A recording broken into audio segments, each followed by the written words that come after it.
Hey, welcome back to Skiing with Robbie.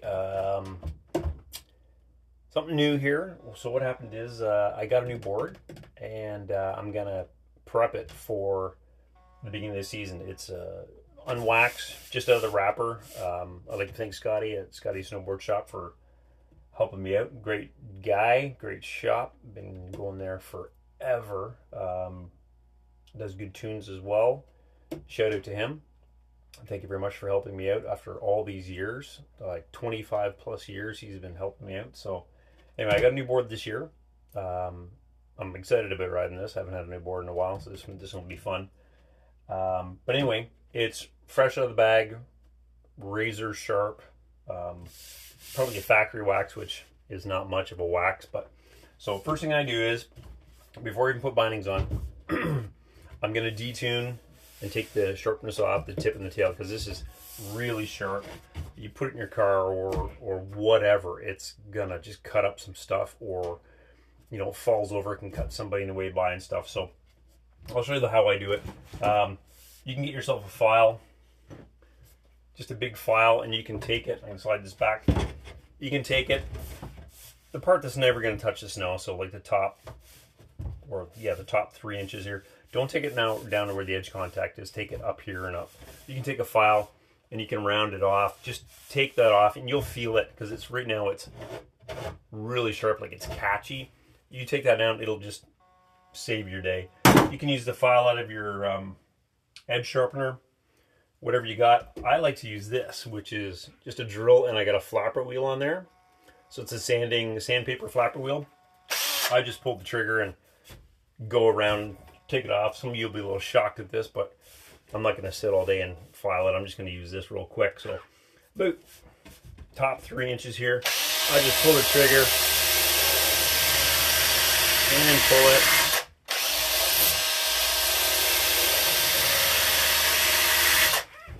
And that rounds it off real quick, real nice. It's one of those things I do. You don't have to do this. You don't have to do this. I've seen people run into things and just like other people cut their pant legs open and stuff. But anyway, you don't have to do that. So I'm gonna do that a little bit later. But I want to show you how. I'll show you wax there too. But I'll show you how to mount the bindings as well. What I do anyway. I got some new bindings as well, and I know my stance. Everybody's stance is different. We'll talk about stances. I'm pigeon-toed pretty bad. So me riding duck foot, which is feet out, is not going to happen, because it just binds up my knees way too bad, because my feet are actually duck foot. So my front foot's turned, my back foot's turned the same direction. I've been riding the same stance, which is written on the wall here. My front foot is 21 degrees and my back foot is 9 degrees. I've been riding this forever. It doesn't bind my knees up. It's what I ride. I don't care what yours is. Figure it out. Write it somewhere on the wall. Play around. If you're turning and your knees are binding up, change it. Go turn it. I don't care what you do. Turn it so it doesn't hurt, because everybody's different. That's my opinion on it. And so be it. I tell everybody that. Your stance is your stance. Nobody can tell you what to do when it comes to that. Stance in between your legs. Mine is, like between the bindings, mine is 23 inches. I'm also 6 feet tall, and I have long legs. I got like 34, 36 inch jeans length, depending on the jeans, of course. So I found that's good for me. If you're going wider than that, you're a big person. But if you're a shorter person and you're doing 23 inches, you're losing all kinds of power. Yes, you have ability to push the board around. So I'm getting this thing to move over here. To push the board around a little bit. But you're just losing power, just because it's like you're doing the splits. It's an exaggeration of the splits and stuff like that. And the board wasn't designed to turn that way. You're pushing here and you're pushing here. The board actually will do like a W shape, because it'll bend the opposite way in the middle, and it's just too wide is bad. It's just skidding around. It won't let you carve.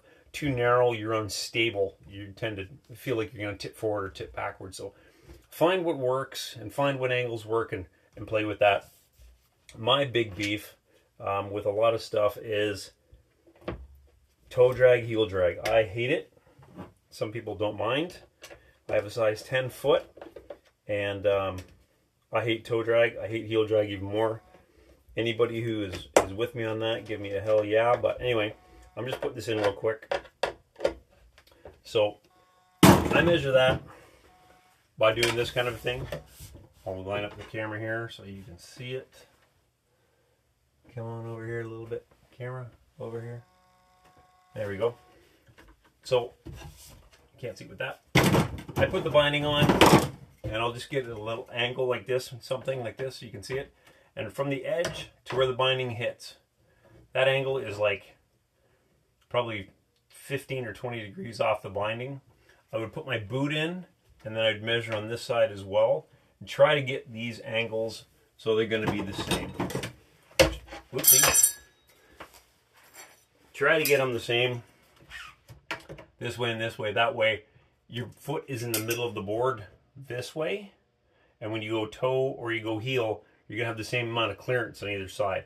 If your binding's back, you'll do a toe turn amazing. Your heels will catch. You fall on your butt.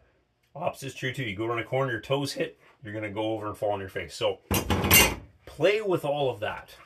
If you can adjust your bindings to get them in the center this way, get them in this way, that is, to me, is critical.